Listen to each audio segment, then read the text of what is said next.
પૂર્ણા નદીમાં અત્યારે જોઈએ છીએ આપણે કે સુપા અને કુરેલને જોડતો લોઅર લેવલ કોઝવે છે એ પાણીમાં ગરકાવ થઈ ગયો છે.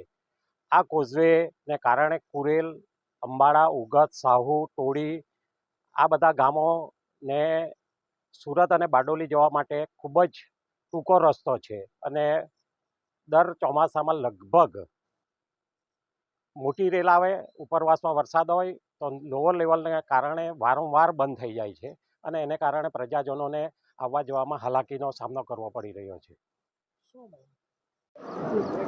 હવામાન વિભાગની આગાહીને પગલે નવસારી જિલ્લામાં છેલ્લા 4 દિવસથી અવિરત વરસાદ વરસી રહ્યો છે, જેને પગલે નદીઓમાં નવા નીર આવવાના કારણે લોકમાતા બે કાંઠે વહેતી થઈ છે. હું સીધા દ્રશ્ય બતાવીશ કે નવસારી જિલ્લામાં સુપા કુરેલને જોડતો જે લો લેવલ બ્રિજ છે તે પાણીની આવક વધવાને કારણે નદીમાં ડૂબ્યો છે, જેને કારણે આ બ્રિજને બંધ કરી દેવામાં આવ્યો છે.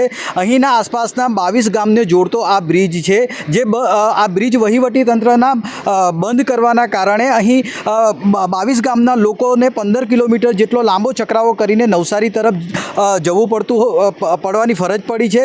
સાથે આપ જોઈ શકો છો દ્રશ્યમાં કે પાણીનો ધસમસતો પ્રવાહની વચ્ચે બ્રિજ થોડો પણ અહીં દેખાતો નથી, પૂરો બ્રિજ ડૂબી ગયો છે.